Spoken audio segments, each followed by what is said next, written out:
আপনারা দেখেছেন যে ইন্টারিম সরকারের সময় আমার জগন্নাথ বিশ্ববিদ্যালয়ের একটি আন্দোলন হয়েছিল, যমুনা আন্দোলন। আমি এই শিক্ষাটুকু আমার মুর্শিদ থেকে নিয়ে আমার শিক্ষার্থীদেরকে বাঁচানোর জন্য পুলিশের যে আক্রমণ, সাঁড়াশি আক্রমণ থেকে আমি এক শিক্ষার্থীর গায়ের মধ্যে, পিঠের মধ্যে আমি শুয়ে পড়েছিলাম। সন্ধ্যার পরে যখন একজন উপদেষ্টার মাথায় বোতল পড়ল, পরিস্থিতি সম্পূর্ণ অন্যদিকে ধাবিত হলো। ওই এলাকার কাকরাইল এলাকা এবং প্রধান উপদেষ্টার বাসভবন, যমুনা, যত লাইট ছিল সব লাইট কিন্তু অফ করে দেয়া হয়েছিল এবং বিজিবি এবং আর্মস ব্যাটালিয়ন সহ পুলিশের অনেক ব্যাটালিয়ন সেখানে কিন্তু নিযুক্ত করা হয়েছিল আক্রমণ করার জন্য। আমি তখন আইজিকে টেলিফোন করে বলেছি যে আমার উস্তাদরা কিন্তু শিক্ষার্থীদেরকে রক্ষা করা শিখিয়েছেন। আমার শিক্ষার্থীদের গায়ে যদি একটি টুকা দিতে হয় তো সবার আগে কিন্তু আমার নেতৃত্বে আমার সহকর্মীরা যারা আছে তাদেরকে আগে হত্যা করতে হবে, আর নচেত কিন্তু আপনার এই অভিযান আপনি বন্ধ করুন। আমরা যখন বাংলাদেশ আঞ্জুমানে তালামিজে ইসলামিয়ার কাজ করি তখন সিলেট আলিয়া মাদ্রাসায় একটি ঘটনা ঘটে। আমাদের অনেক শিক্ষার্থীরা মারাত্মকভাবে জখমপ্রাপ্ত হয়, আহত হয়।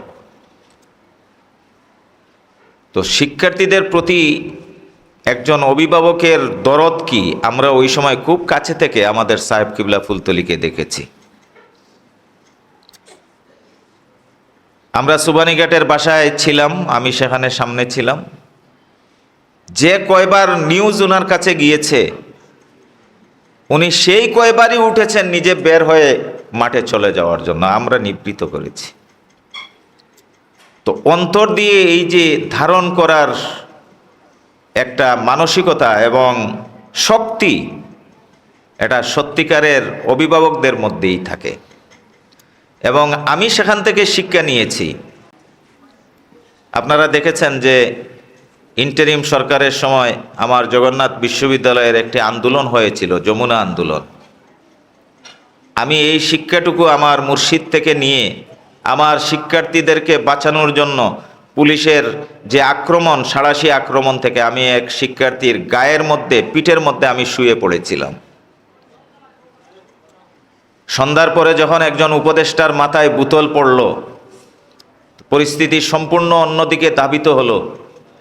ওই এলাকার কাকরাইল এলাকা এবং প্রধান উপদেষ্টার বাসভবন, যমুনা, যত লাইট ছিল সব লাইট কিন্তু অফ করে দেয়া হয়েছিল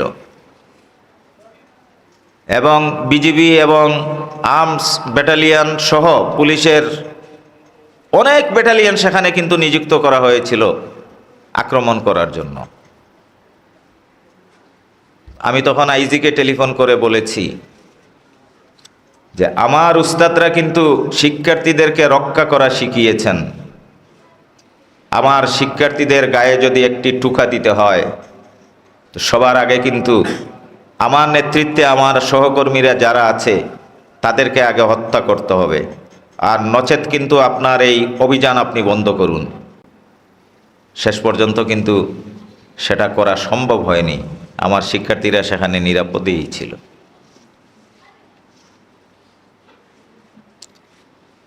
তো যাই হোক, আসলে সময় খুবই স্বল্প। আজকের এই অনুষ্ঠান আমি এখানে এসেছি, আমি বিশ্বাস করি, আমি মনে করি এই যে আমার অবস্থান আজকে, আমার যে পরিচয়, এটা নিয়ে গর্ব করার কিছু নেই। একজন সত্যিকারের আল্লাহর বান্দা, আল্লাহ শিখিয়েছেন বিনয়াবনত হয়ে চলার জন্য। এখানে ক্রেডিট নেওয়ার কিছুই নেই।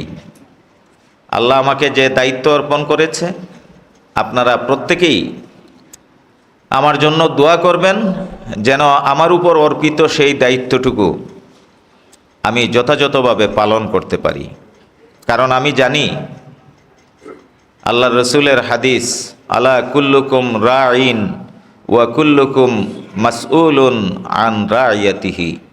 আমার উপরে অর্পিত যে দায়িত্ব, সেই দায়িত্ব সম্পর্কে আমাকে জিজ্ঞাসা করা হবে। তো আমি যেন আল্লাহ প্রদত্ত এবং আমার রসুলের শিক্ষা অনুযায়ী আমার উপর অর্পিত দায়িত্বটুকু আমি যথাযথভাবে আঞ্জাম দিতে পারি। আপনারা সেই লক্ষ্যে আমার জন্য দোয়া করবেন।